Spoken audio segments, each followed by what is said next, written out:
I suck at jiu-jitsu. How do I suck less at jiu-jitsu? I guess to suck less. The diabolical leader of the Vietnam Squad.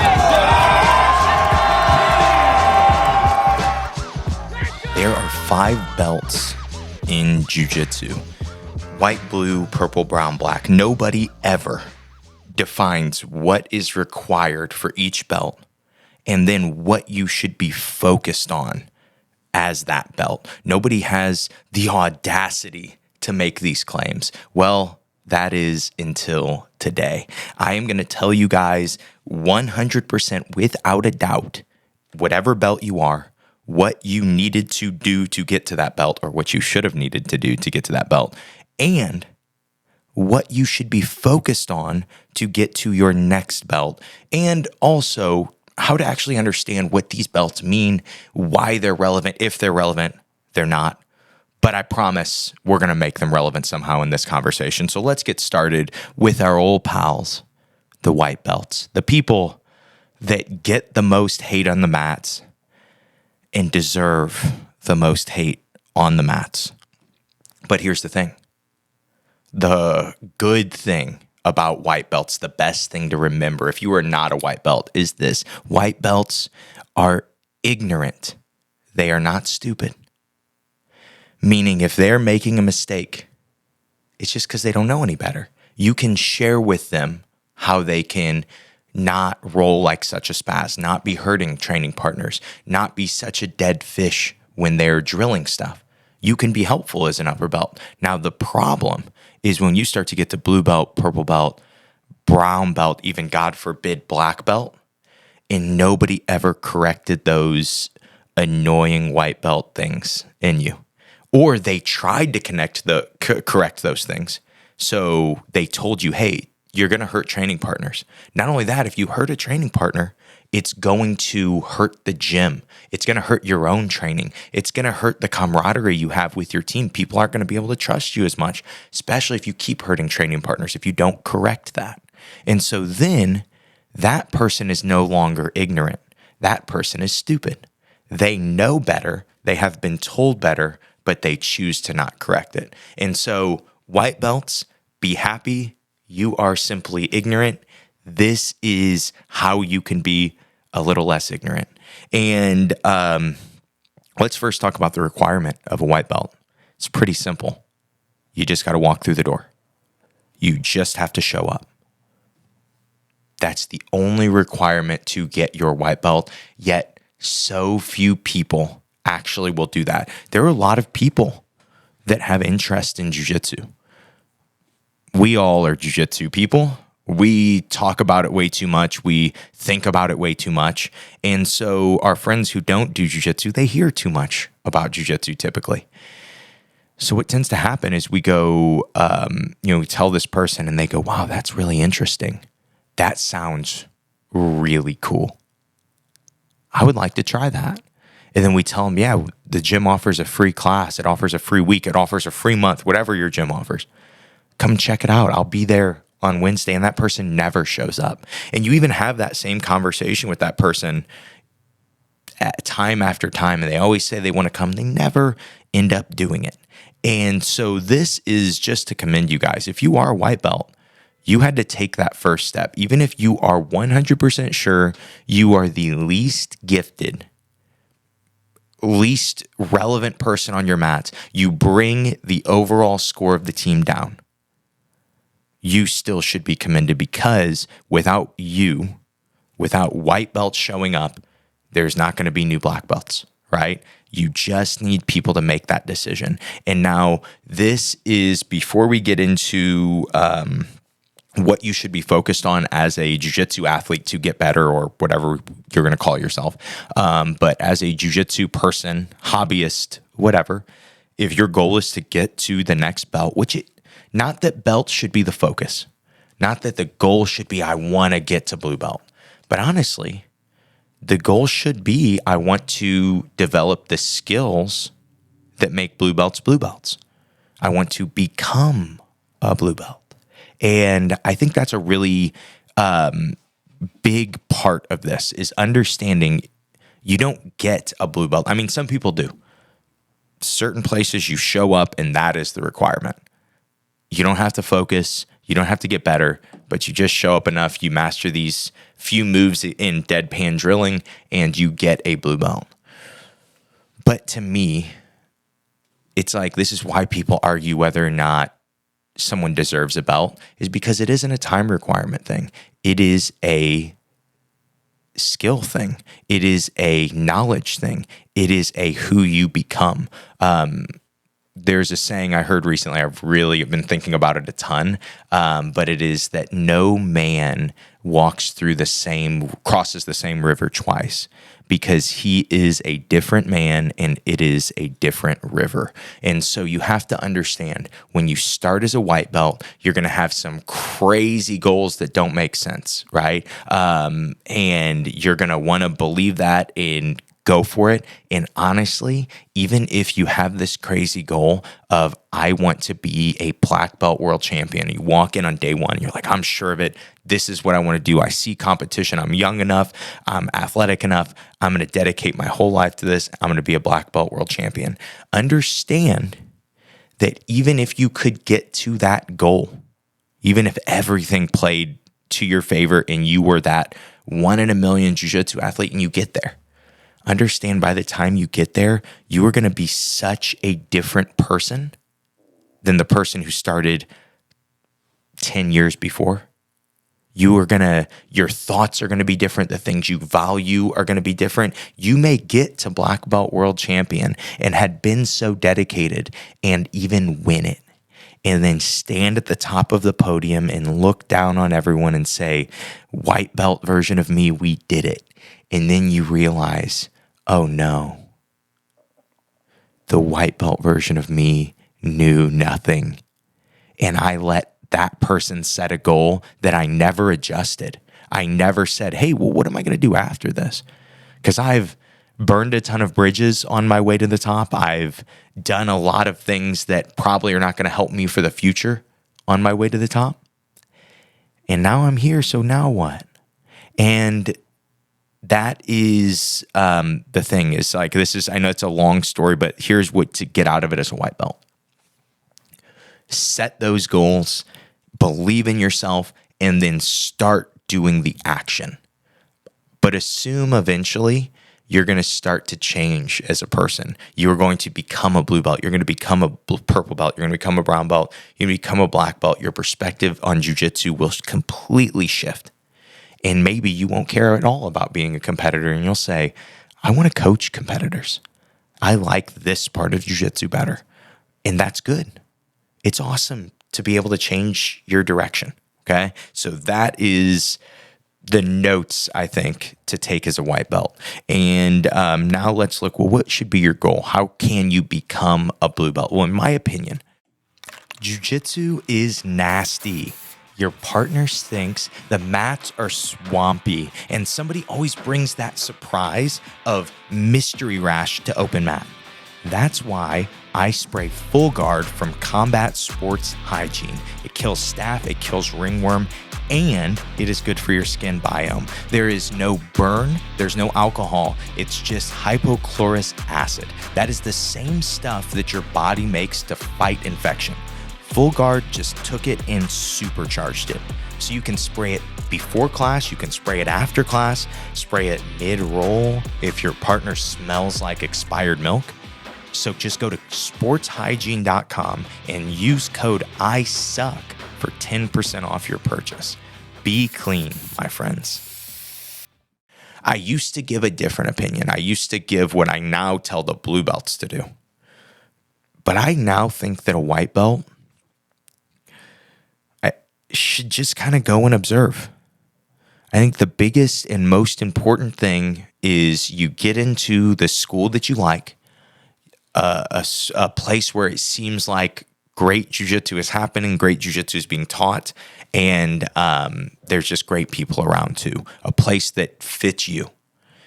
And you just show up, you take your beatings, you pay as much attention as humanly possible in class, because your goal is not just to learn the moves. There is actually, at every single school, and the longer it's established, the more it happens this way. At every single jiu-jitsu school, there is a language being spoken, and it is specific for that school. There are certain things said at Head Nod HQ that are only said at the Head Nod gyms. Certain terms applied, and then all the blue belts know those terms, right? It's not this high-level thing. It's just we have our own specific language. Imagine if I taught all of guard passing, and I taught you how to pass every guard, and then I left you with that. You would go, okay, that helps no one. That didn't help me at all. But then if you train with me, the language that I would be using, I'd talk about distance a ton. I would talk about the distance of chest over chest and how important it is to get chest over chest because it keeps you from getting swept, it keeps you from getting submitted, and it allows you to pass. And then how important it is to remove yourself and get to what we call excessive distance, which is torso over nothing, and explain to you how to do that and explain to you how this is how we can kind of build a framework around passing every guard. Well, then you go, okay, chest over chest. I know the language. Maybe you don't understand it deeply yet. That's okay. I have a free hour-long video on YouTube that I just posted. It's got 10,000 freaking views really, really quickly. That's like, it's going to be one of our most viewed videos ever. It's literally just me teaching like 3 years ago at a jiu-jitsu camp. I'll link that below. But the seminar is called The Greatest Guard Passing Seminar of all time, or greatest guard passing seminar ever. And what's crazy is because I named it something so ignorant that isn't true at all, I threw a thumbnail on it that I thought, well, this will even double down. And it says something like guard doesn't work. And nobody has said anything negative about it. I think it just got its first dislike like yesterday. And it has like hundreds of likes. I can't even comprehend this. I literally assumed that I was going to get enough hate in the comments that it would drive views, but then people have been really weirdly kind. I don't like it. So let's go ahead. But yeah, check that out. That would also help you. I just went off on a total tangent, but learn the language, okay? That is your job as a white belt, is to learn the jiu-jitsu language. What is each position called? Even the goal of each position and how your team and your coach will explain what your objective is from each position. That's part of the language. Because again, it's your coach's perspective. It's the team around you's perspective. Hopefully you have a purple belt that likes to adopt white belts, and it's their perspective too. And so really, I think you observe. And the reason you observe is this is how observation works, especially as you get better. But the problem is, as you get better, you don't get to observe this way. But I'll explain it. So let's say you're going to go with a purple belt that is going to beat you down and you know it. You start the round on bottom, they pass your guard, and you're like, okay, I don't know how they just got past me, but they're past, and they're in side control. They start to squeeze you. You're like, okay, I'm going to put my hand here, and then they arm lock you. You tap quickly. You're smart. You don't let yourself get injured. And then you go back, and instead of going, let's switch top to bottom, you see, like, what if I tried to just have that same round with this guy? So like, hey, I'll start on bottom again. Go. Because if you have the same round, maybe you go, okay, well, I don't even know how he passed, so I'm just going to kind of still keep observing that. And of course, he passes again. He's in side control again. But you go, well, what happened right before that arm lock? I put my forearm right on his neck. Maybe I won't put my forearm there. Maybe you survive 15 seconds later. You tap out again. Hey, let's restart. I'll go on bottom again. So maybe this time you go, okay, it was definitely a knee cut this time.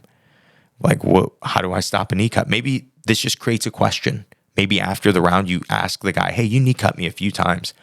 What would you do to stop that knee cut, right? But just by observing, you don't leave a round by going, oh, wow, I got beat down. I don't know what just happened. I got submitted by 2 different arm locks. I suck. Nothing I do is right. You leave around with a good question. You leave around maybe going, hey, maybe I won't put my forearm there, or I won't put it there. Maybe I'll try a new spot next time. And that is, to me, the general start, because getting to blue belt, really, I think if you're a coach, and maybe I'm wrong about this, but most coaches I think would agree with this. If you had somebody who had a glaring hole in an important position, like maybe their guard passing is starting to get to blue belt level, But then their guard itself is literally day one white belt, or like worse than day one white belt guard still. Do you promote that person? Most likely not. If the person's 4 years and you both have been working on this guard and they're focused, they're just still not getting it. Yes, right? The effort's there. The skill just isn't there yet, right? And sometimes as coaches, we are just promoting effort because we believe in that person. We believe in rewarding that effort, and we believe in the system too. You believe that the room is good enough that, like, hey, as long as they're staying consistent, they just need a little encouragement here. As long as they're staying consistent, they're going to hit that big boom. I have a few stories I'll probably talk about that are like that. But that moves us to blue belt. The thing about blue belt is you are trying to me, what defines a blue belt is that they have a general understanding of the moves, positions, and language, specifically to me, of their team. But nowadays it's different. Nowadays, you guys hear my jiu-jitsu language and probably start to absorb it and think that, like, yeah, everybody talks this way. And then you say it to somebody on your team that doesn't listen to the I Suck at Jiu-Jitsu show. And you're like, hey, what's wrong with you? Why don't you listen to that? But they're like, yeah, I don't know what you just said. I don't understand that. And one, you can explain it because if you know the language, you have some understanding. Oh, it's chest over chest. Just keep your chest over their chest, or better, chest on their face. Right. And so, and you can say that to somebody and it can just explain so much. It's why language is so important. I know like that a lot of coaches, including myself, we're not good at naming moves, but that is because if you use the right language, you're using a repetitive language to your students. And your students over and over again are going, oh, that's a word, that's a term. And it gets us out of all of these positions. It's not one move for this, one move for that. And so there are ways to convey this. Some places really like teaching moves. If that is you need specific names for the moves you're teaching, because how else are you going to explain it to the people? Right? How else are you going to be able to communicate without actually showing again and again? And so now, to me, the goal of the blue belt, though, you have a general understanding. This is something that I would argue that there are brown and black belts that never did this, and they suffer from being the victim of 1,000 moves for the rest of their jiu-jitsu, meaning they know a bunch of moves, they're decent at a bunch of moves, but they have zero, what I would call a black belt move, meaning a move that if they get put in the right position at the right time, that they can hit on black belts. I was going to say consistently, but I don't even say consistently. They can actually hit on black belts. Most blue belts, unless a black belt is absolutely just playing around or letting them, if you're a blue belt and your coach is a real black belt and you guys roll and you do hit stuff on your coach, it's simply because your coach is being cool. Your coach wants to work different stuff. Most of the time, if you're going in a hard round at the same level of rest with a black belt and you're a blue belt, most people don't have a move that they can hit, right? And so that is what I think your focus should be. And how you do it is what we call the end goal method. How that works is you will, we're going to do a deep dive on BJJ mental models in like probably a couple months. It'll be in a couple weeks for me recording, but couple months when it comes out. But that'll be really cool when we do the end goal method. But I'll just gloss over it. I've done it a few different times on the podcast, episode 1, and I believe episode 99 or 98. And the how the method works is instead of trying to master a bunch of different things, what you try to do is pick an end position, meaning like getting to triangle, right? Not finished, not like the fully locked triangle, but just when I get one arm in and one arm out and I get my ankles crossed. You focus only on that's what I'm going to play from here on out in every position for the next 6 weeks. I even will push people to 6 months on it. But for every position, or I'll push you for your whole blue belt on it if you really are starting to, I mean, if you really want to get good, that's how I think you do it, is you say, okay, and you don't, maybe you pick the wrong position at first, so maybe you experiment with a few different things until something really catches. Maybe it's Kimura, right? Again, it's like there's all kinds of places you can grab a Kimura There's all kinds of ways you can go from the Kimura, but it's still kind of your end goal, right? And so instead of focusing on a round of like, okay, I'm starting on top, I'm going to try to pass the guard, and then I got swept, I'm going to try to sweep the guy back, or maybe I'll try to take the back. The back isn't there. Maybe I'll go for an armbar. You're not bouncing around. You're going, no matter what position I'm in, where could I get a locked Kimura and start to set up my offense? And what happens is, first off, you do, I forget what the effect is called, something Kruger effect. I don't want to try to pull off the first one. I don't know, but I'm pretty sure Kruger's in there. But it is the effect of like, we've all experienced this. So you're deciding you're going to buy a new car or a car, and you go, oh, I really like, whatever, Ford F-150s, because you're a Midwest American, and you're from Granite City, so you say, I want to buy a Mustang GT, okay? And so that's a terrible example because literally in Granite City, there are thousands of Mustang GTs all around. But anyway, let's say Ford F-150, you're going to buy one, and what happens is as you're driving down the road, you go, I want to buy a white one. And then you start to look, and you're like, man, there's a white Ford F-150. And then you keep driving, you're like, oh my gosh, there's another white Ford F-150. By the time you get to your destination, you're like, everybody who's anybody is driving a Ford F-150. And this happens in jiu-jitsu too, or you can make it happen in jiu-jitsu if you decide to pick an end goal position. And so, and the better you are, the more you can be willy-nilly about what you're picking, right? When you're a sucky blue belt, it's going to be hard to find an end goal position that you're going to be able to hit at all. You then start to go, okay, well, I'm only focused on Kimuras, so I better be watching Kimuras on TikTok. I better be watching buying Kimuras instructionals. I better be, watching the YouTube. Everything should be about Kimuras, asking questions about Kimura. Coach, hey, could I get into a Kimura from here? Most jiu-jitsu gear feels like it was designed by someone who's never trained. And it smells like it was designed by someone who's never showered. That's why I use Datsusara. My gi, my backpack, my fanny pack, they are all made from hemp. It's ridiculously comfortable, it lasts forever, and it doesn't hold on to the stink of regret from last night's no-gi class. Even better, the gi is weirdly hard to grip. It's kind of like you're grappling while covered in butter. Don't ask me how I know what it feels like to grapple in butter. Instead, go to dsgear.com and use promo code ISUCK for 10% off. And you'll stop wearing gear that feels like a sweaty, stinky duffel bag and start wearing the coolest gear in jiu-jitsu. Check them out at dsgear.com.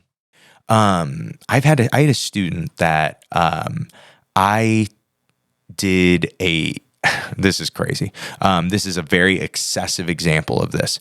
But I want to say it was like, I can look at these private lessons. But I have 2 private lessons saved on my Dropbox because I do a private a lot of times. I would used to record them, so then the person would have be able to go back on it. And he and I worked X guard, and then we worked knee cuts on the other private lesson. Okay, and one of the points he says, "Hey, how I only get to dedicate like 2 to 3 days a week to training," and he's like, and I really love doing jiu-jitsu. I want to get good. How can I get good faster? And I'm like, oh, well, you could just choose 1 or 2 things and really focus on them for just a long period of time. And like most guys, explain the victim of 1,000 moves mentality, and he was really, connected with that. He resonated with that. And we had just done 2 really deep dive things into one, like I said, knee cuts, and the other, it was like collar sleeve to X guard sweeps. And, and he had a decent X guard already too. So we weren't building off of that as much, but just how more ways to get there. And so I said, yeah, just focus on a few things.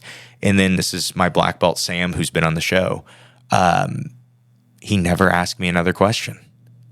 The only questions I ever got from Sam from then on out were, I would teach a guard pass. I would teach a Toriando, and he would call me over, and I'd walk over and he'd say, hey, but how could this set up my knee cut? And I'd be like, well, if you do it right, you won't need to knee cut. And then he would stare at me. And I would be like, okay, well, this is how you use it to set up your knee cut. So then fast forward, this guy, I want to say it was less than 7 years, but it might have, let's just call it 7 years. He gets his black belt in 7 years, okay? That's very, very, very quick. So then you go, well, he probably sucks. Josh just promoted this guy way too quickly. And again, he dedicates, I think he gets 3 days a week, but 2 to 3 days a week. 7 years. So I'll tell you a little story. 10 days ago, I am doing the St. Louis Open, IBJJF St. Louis Open. And I have a good amount of my competitors going, and I am, I get to just be a competitor. I have the Goose, Richie Kelly, coaching. I don't need to coach. I'm set to just be a competitor. Schedule comes out. Oh gosh, I go first match of the day on mat number 6, 9:30. If the next match over is going to be, there's going to be a 9:30 match, and then at 9:36, the match after, my black belt, who I just told you about, Sam, is going to be competing. And we all get warmed up together. There's a good group of us, like I said. It's a really good warm-up. We're the only tag team guys. We have 100 competitors on our team, on our affiliation, competing that day, but we're the only ones going around that first, those first 10 minutes of the day. And then the first match on mat number 5, because he's the mat right next to me, doesn't show. Sam and his guy are already checked in. And so Sam and I are, if you know how the IBJJF tournaments start, and most people, unless you've competed then, you don't know this, they call all the 9:30 matches to their mat and have you standing. And so if you're scheduled for 9:30, you should always check in as soon as you can, especially if you're me and you're close on weight. So you check in really early, and then you can almost guarantee, like, even if you're 9:45, if those other people aren't checked in, you're getting pushed to the top, because they like to open the tournaments this way. Everybody's standing at their mat waiting to compete. All the refs are standing on their mats waiting to call everybody out. There's a big announcement.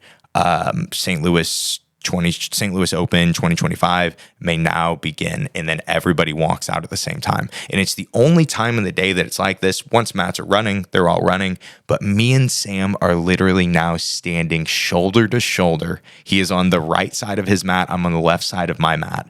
It is the coolest, coldest moment. I don't think we say a word to each other.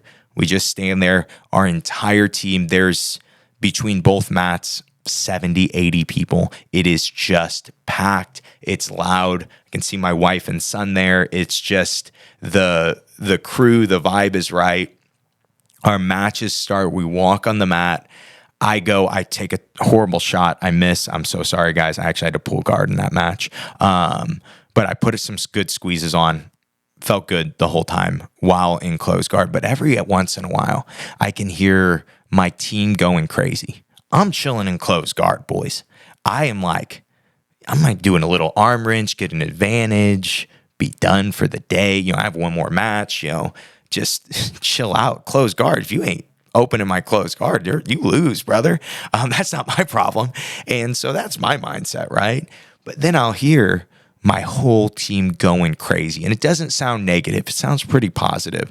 And I'll glance over at the mat next to me. And where is Sam? Well, he's just nailing an X guard sweep, running this dude over. And so okay, well, I'm going to get back to my match. Like, kind of getting outdone now. Should probably threaten something, right? And so then I turn back around. Oh, where's Sam? He's knee cutting this guy. Oh, great. Like, I guess the two moves that he knows, he's just implementing for his first time as a black belt, competing at black belt against somebody who is a seasoned competitor. Just doing the, blue belt moves that we learned 7 years ago that has been all he's worked on. Then I'm like, okay, I better make something happen here, because this dude's putting it on. I know where this is going. I've rolled with this dude before. I know where this is going. And so I catch an omoplata in mine. I feel like it's tight. Again, I'm chilling, boys. I don't need to do anything. I got the far lapel. If you don't know, again, these are competition things. These are not be good in general at jiu-jitsu things. But if you get the far lapel on an omoplata and go thumbs up grip and forearm into the back, the match is over.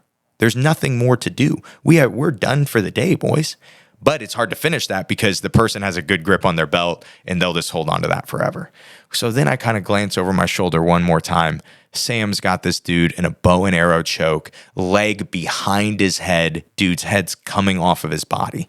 And I'm like, crap, I better freaking finish this omoplata. And so then I go really, really hard for my finish. I get my finish. We both stand up at the same time. I get to share that moment with a guy who came from white to black belt under me, has been super consistent, loyal, respectful, every single thing that you would want. I get to share that moment where we both stand up. It's, I'm an old man black belt, and I get to see one of my guys get their first black belt win from the mat over. It was the coolest moment for me. Like, honestly,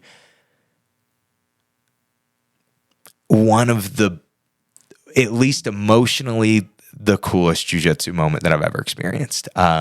Just the lead up to that and getting to experience that as a coach was just so cool. But that being said, why did we get that moment? Because this dude was consistent on his focus forever. Even when I said, hey, bro, maybe you should focus on something else. And he goes, that's a good idea. I'm going to focus on bow and arrow chokes after I do knee cuts. And I was like, okay, sounds good, man. And there are literally text messages from me and Richie Kelly saying what was going to happen in his matches. And then they did. Wildness, boys. Whew. Now, that is the thing. It's like your goal now is to master one thing. And I know I gave you the example of him mastering two. I wouldn't even do that. Focus on one. It's hard to get good at anything. But once you get good at something, you learn the method to getting good at something. And so that should be your focus. And so as we get to purple belt, what is required of a purple belt? Have you ever finished a roll and thought, what was I even doing out there? Same. We have all felt that way.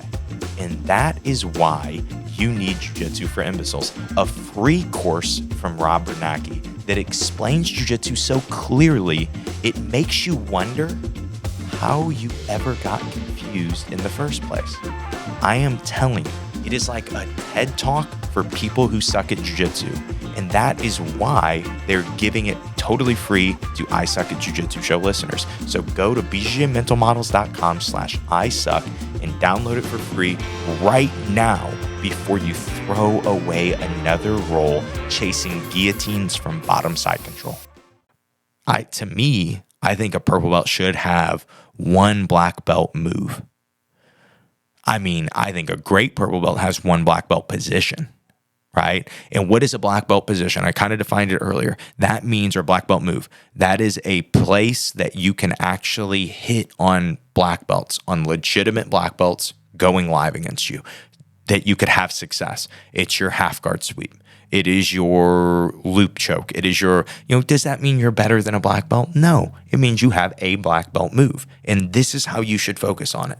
When you get on other mindsets, you get way too into comparing yourself, and that's not what it's about. It's about your own journey, and being able to look at your jiu-jitsu this way is such a huge skill that most people don't have. Most people just show up to jiu-jitsu with no intention, and they just grapple. But when you start to go, hey, this move really works for me, right? I could, and honestly, as you get better, you realize you could really build a game off of one move. You could build and there are amazing black belts that do it. And we'll talk about that as we get to black belt. But for a purple belt, to me, and not every purple belt has this, I would say if you don't have one black belt move, I think you need at least 3 purple belt moves, meaning 3 moves that you can hit consistently on good purple belts as a blue belt, right? And that is usually my defining characteristics of what makes a purple belt. Like, oh, this guy has a one guard pass that he'll hit on purple belts, and then he has 2 sweeps, or a sweep and a submission off his back. Like, oh, that's going to be a good purple belt one day. We can build off that and make him a great brown belt or great black belt. And so now if you have one black belt move, your focus should be adding a second black belt move. Ideally in the other side. Like, so if you have a really good black belt guard pass, you want a really good black belt sweep, something that takes you from bottom and then puts you ready to do your black belt guard pass, right? And that's how you should be thinking, is like, I just want to develop this really, really good sweep and hit this and get on top so then I can get back to the other part. Now what do you have? Well, you have a game, right? You're getting close to what some people would consider a complete game. It's not at all. You still suck. But some people would be very impressed with where you're getting. And so let's say I said that, let's say you even have 2 or 3 purple belt moves. And that's why you get your purple belt. So where should you go from there? Focus on adding one black belt move, taking one of those purple belt moves and getting it to black belt level. It's going to make sense. I know this feels like too simple. I promise if you listen to this whole episode, each belt will make sense once we get to black belt, because no one will freaking define what a black belt should be and what a black belt will do. And so we have to start at each building block, right? Because there are going to be black belts that hear this that go, I don't have a black belt move. Check that box. Do that. That's your focus right now. Get a black belt move. A move that you can do. What's the highest level move that you have? That should probably be the one you focus on. You refine over and over and over again. You ask a million questions about. You don't roll your eyes at class because you go, oh, I already know this. That's why you still suck. Find something new. That's your job, right? As you get better. White belts, you just keep doing what you're doing. We love that you're here. Keep coming in. Keep showing up. Take your beatings. Tell those jokes that you know. We all like you. But purple belts, you're starting to get on my nerves, okay? And so let's move on from purple belt. And so let's say now you have a black belt move or 2. You're starting to get generally better in skill. You're a brown belt now. Here's the thing about brown belt. Brown belt is, to me, and I've always said this, is diet black belt or junior black belt. You roll with a purple belt has a huge range. I could roll with a purple belt and be like, holy smokes, this dude feels like a black belt. Or I could roll with a purple belt and go, oh my gosh, this guy feels like a white belt. And it's like, it's not just like you go to one gym and it's one way and another gym and it's another. It's like, purple belt has that range pretty much everywhere. It really is, to me, the broadest belt besides black belt, and we'll get into black belt soon. But with brown belt, I think you're generally pretty close skill-wise. You should know the method of refinement. You should be starting to work on that method. But to me, brown belt is a time that you could really say, well, I'm almost guaranteed that I'm going to be a black belt one day. As long as I just keep showing up, I'm going to get my black belt one day. Who do I want to be when I become a black belt? Because remember, each of these belts is not getting, it's becoming, right? You became a purple belt through this mastery. You've become a brown belt now. And so now when it's time to develop into a black belt, I think positioning is one of the most important things. Meaning, if you're a brown belt right now, the question you should be asking yourself is, what do I want to be doing in the jiu-jitsu space as a black belt? Not what do I want to have done, not what do I want to have accomplished, because honestly, once you get your black belt, no accomplishment matters. No one cares. You could be the double gold brown belt adult world champion. Once you get your black belt, you go into your first black belt division, I promise you, guys are not going to respect you. Guys are going to, maybe you're going to prove them wrong, but it's just how it is. It's just how it is. They're going to go, listen, there is so much more than brown belt. And most of us don't realize that because we believe black belt to be the end goal. But I really can't explain the positioning part of what I think you should be focused on as a brown belt without now getting into the black belt part of this. And so how the black belt part of this works, and this will make everything tie together here, is, to me, what is required of a black belt is experience, perspective, and what does that say? Holy smokes, oh, sorry. That's ability. That doesn't look like ability. I said experience, perspective, and ability to actually start learning jiu-jitsu. And I know that sounds crazy, but here is the thing.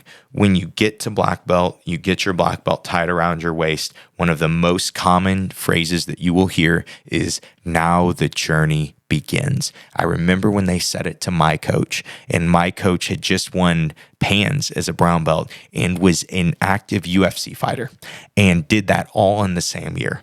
I'm like, brother, now the journey begins? Are you joking? Like, look at this guy. Look at where this guy is at. And then I've gotten to see him, oh gosh, how long has he been a black belt? Probably 15, 16 years. And probably 15 years, I'm guessing. But I've gotten to see him the last maybe 14 years. It's a good question. I don't know. I'll have to, next time he's on the show, we'll ask him. But I've got to witness him for this over a decade. And I've gotten to see, oh, now the journey begins. One, skill-wise.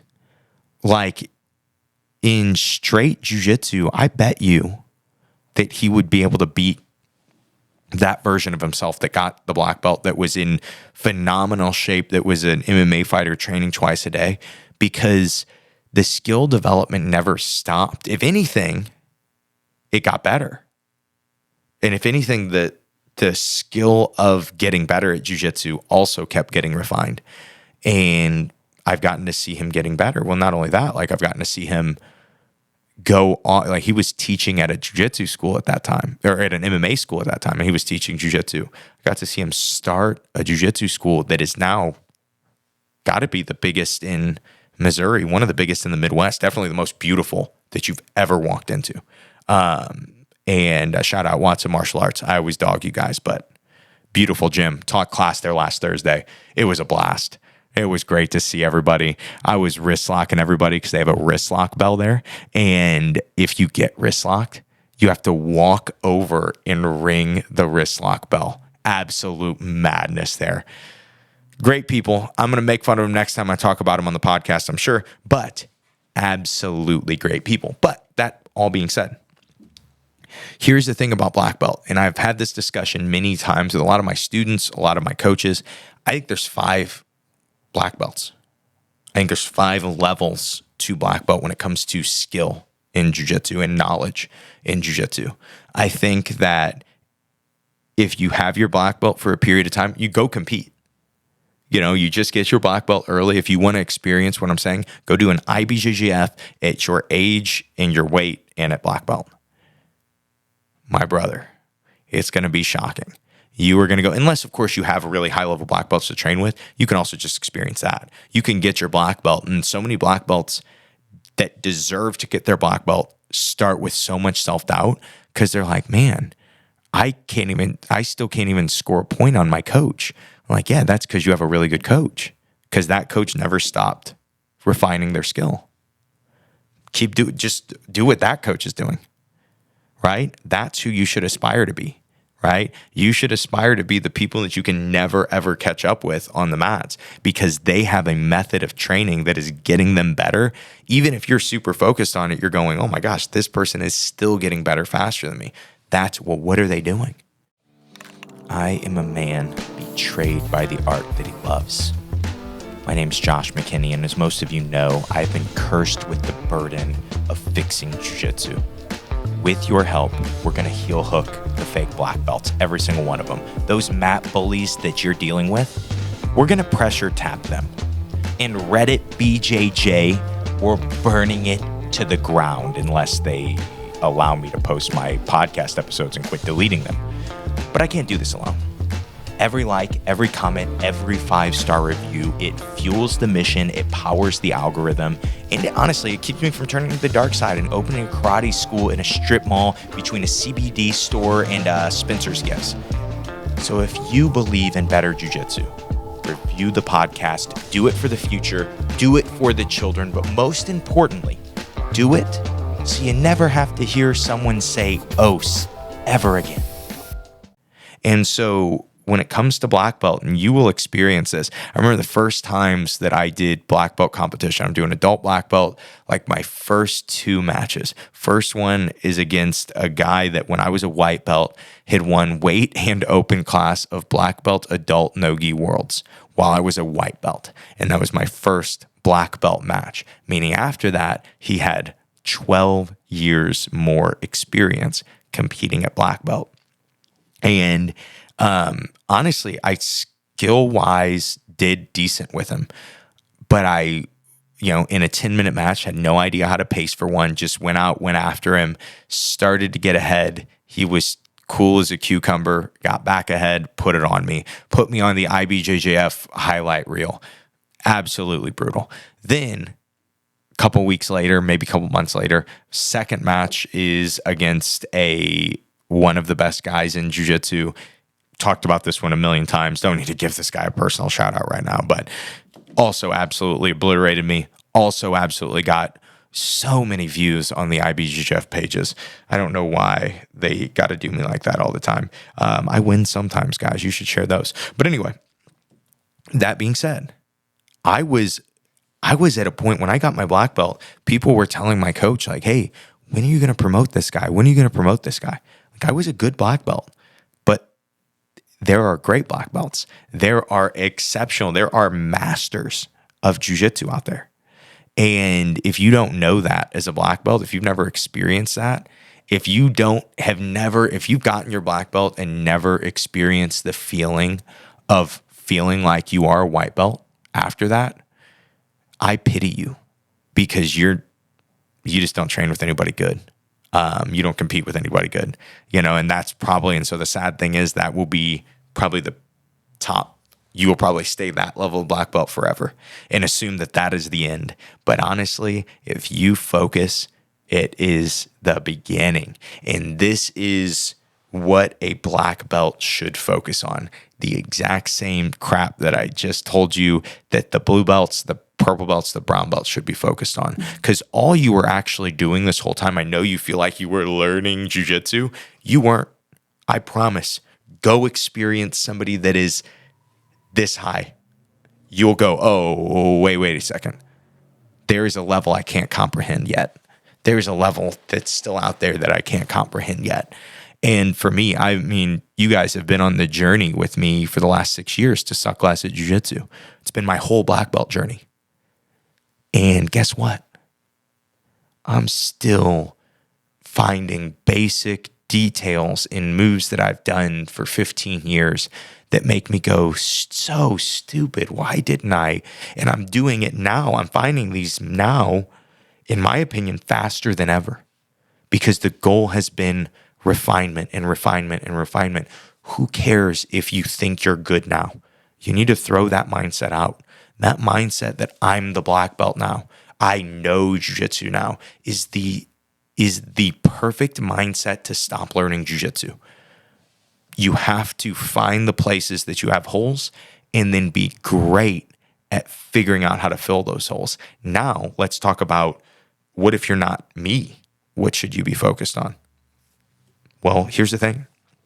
This is the task that if you are a black belt that isn't a coach at my gym, and I mean, right now, I think I have 15 black belts. I'm promoting more soon. Shh, don't tell anybody. And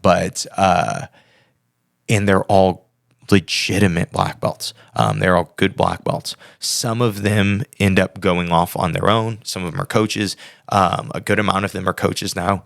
The ones that are coaches, to me, they found that place they were trying to end up, right? As a brown belt, they said, well, what do I want to do with my brown belt? And ideally, if I was being a good coach, ideally I ask them that at some point. Well, what is this going to be? Is it going to be competitor at black belt? Is it going to be coach at black belt? Is it going to be both? Is it going to be, what is it going to be? Well, sometimes the answer is, coach, I love training jiu-jitsu here. And to me, I love that answer. And I'm like, awesome. Then we're going to focus on that. That may end up being that you're going to have to coach some, or we want you to coach some, but it doesn't have to be a requirement.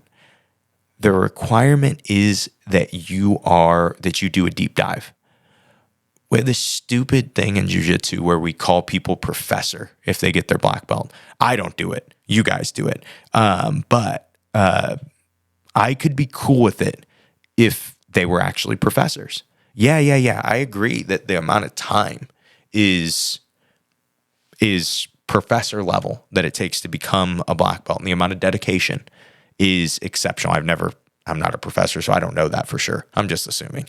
I'll tell you this, I'll tap any professor that you know. But anyway, I'm assuming that, there is a crazy amount of dedication required to be a professor, but not just that. Professors also, they get funding for their research.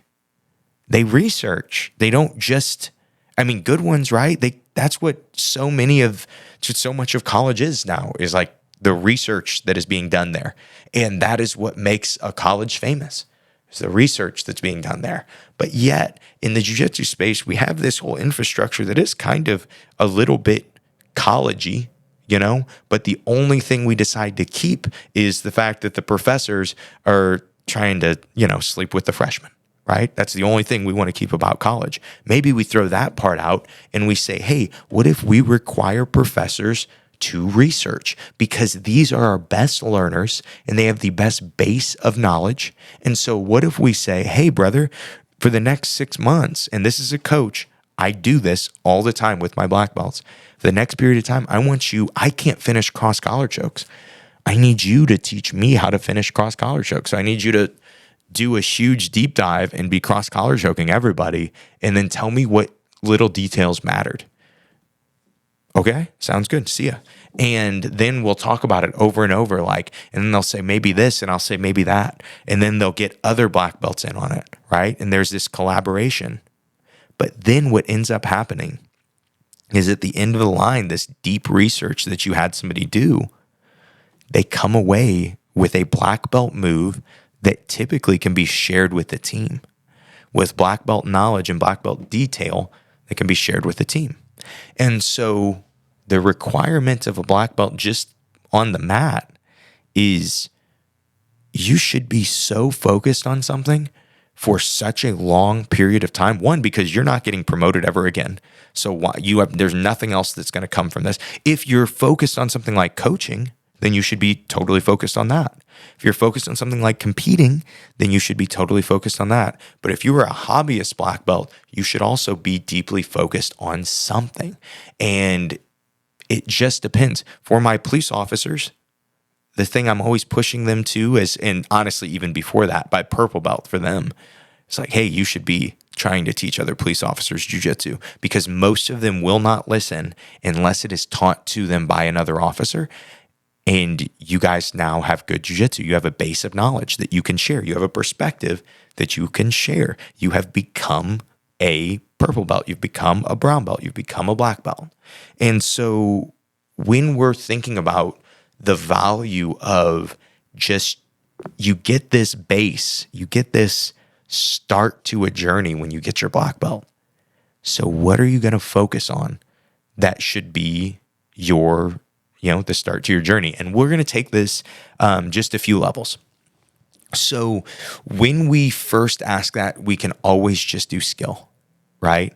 And you can always just say, well, I've never learned to wrestle, and I want to learn how to wrestle as somebody who's unathletic. And that's the journey you go on. And the reason you do this, again, this may take you years and years and years, but the reason you do this is because there's going to be a lot of unathletic people that walk into the gym, and you'll be able to share that bit of perspective with them. You'll be able to say, hey, this is how you wrestle when you're not athletic. I found that it's only really 2 moves that work. This is how you connect the two. And you go, well, that person now is not required a 3-year journey. They learned the language that I was able to teach them because I was the one willing to do this deep dive. I have certain guys, I have a black belt that every single, today's Wednesday when I'm recording, but every single Wednesday night, we positional spar the back. We have for maybe a year. What's funny is there was never a discussion that he and I were going to start doing this. We just always have a positional spar round of the back on Wednesday nights. And he was my favorite guy to go with because his defense is so good. And then anytime I defend a way, he will remember it and try something new the next week. And so I just got into that habit of always wanting to do that round. And then for me, I developed some new stuff when it came to defending from the back because I had to. For him, he's developed new stuff when it's come to defending to the back, and he's been just way deeper than I have on that deep dive. And so I'm able to just check in with him all the time. Like, hey, what's working now? And I'm like, oh, I think it's all about this. And I'll go, oh my gosh, I never even thought of it that way, And so when you get your black belt, you assume that like, oh, now I should be teaching every class or something, like my perspective is valuable. Maybe your perspective on a few things is valuable, but your job now is to make your perspective on more things valuable, right? Because when it all comes down to this, the thing in jiu-jitsu is like, oh, it's not about the belt, it's about the journey. It's not about the belt, it's about the journey. You always hear that. And like I said, when you get your black belt, they say, oh, now the journey begins. And I told you guys this recently, but I heard a quote that was, what if it's not about the goal? What if it's not about the journey? What if it's about the community? And that hits so much for jiu-jitsu. I told you guys, one of the coolest moments in jiu-jitsu for me was that moment that I got to have with my black belt, Sam, where we're both competing. And yes, we both won, but honestly, I've won a lot bigger of matches that were a lot more exciting in a lot cooler ways. But those goals and those wins really, they're just part of the journey. The community, my team screaming while all the rest of our team was warming up or on the mat competing, supporting each other, supporting our whole affiliation, guys getting hurt, people running and getting ice, people winning, people taking pictures on the podium, just that. And obviously it's a competition part. But like even after that, we went obnoxious on this win. This is the third time. There have been 3 St. Louis Opens, and we have won the GI tournament. Our affiliation isn't technically St. Louis based, but we have a big St. Louis presence. And so while we've done 3 St. Louis IBJJF Opens, we've won all 3 and in the GI. And so, which is what matters. And so since we've done that, we just thought we would do something over the top, and we celebrated, and we took a tour. That's why I went to Kyle's gym, went to Revive in St. Charles, went to all 3 head nods, Granite City, Edwardsville, and Jerseyville. Those are my 3 schools. And we just took pictures with it and hung out with everybody and trained with everybody. And honestly, and though the tournament experience was so fun, the experience was so much fun just getting to share it. Right? And getting to have inside jokes with people that I've known for years, but I've never really had a close friendship with. And now we have like little jokes about certain things because something that happened at the tournament, right? We have this shared experience. When you think about that, when you think about the day-to-day, you think about most schools, how many people show up way too early and leave way too late. Why? Because it's so much fun to do jiu-jitsu with the right people. But I'd argue if you took that right people, that right group, and then we all just said one day, hey, we're going to stop doing jiu-jitsu and we're going to get this into pickleball, it'd probably be pretty fun too, right? I wouldn't be as fun, wouldn't be as cool for sure, but it would be cool because the community is what matters. And that's what so many people are searching for. I know we're searching for weight loss and we're searching for self-defense, but I think deep down, we really all crave a community where we can give back to, like that we're not only just a part of it and we can receive from it, but we can see that our efforts help the community too. And that's why I think you focus on jiu-jitsu this way. I think that's why you focus on getting good specifically, because that is one of the most shareable things you can do with jiu-jitsu, and it gets you good faster. So why not just be selfish too? But on top of that, the better you get, the better you try to make your training partners, the better they get, the better they try to make you. And when it comes down to it, not only is it about community in a hippie weenie way like I was just explaining, but it's about community in a skill development way too. My gym, I get better now faster. I tell you guys this all the time, but the real reason I don't ever just drop to you, which to me is the simplest reason, because this isn't available to most people, is I have a ton of black belts and I get to train with them all the time and discuss things with them all the time. And they're doing deep dives on different positions all the time. I use moves in competition that were shown to me in 30-second increments between rounds by some of my black belts, and I use them in black belt competition. And I'm like, yeah, it's just because that's how the community works. We just are all trying to get each other better so we can beat the Brazilians. And that is really, isn't that what jiu-jitsu is about, right? But yeah, that's, I think, where I'll leave us, is just that thought. So no matter what belt you are, obviously none of this happens if you don't just keep showing up, if you don't keep being consistent. But really the hack to every single belt is you should be focused. You should choose something to focus on, whether it's a position, whether it's a move, whether it's an end goal position. You should choose a focus. As you get better, maybe that focus shifts. It's okay if the journey, if you're on the journey and you realize, oh, I've become a new person.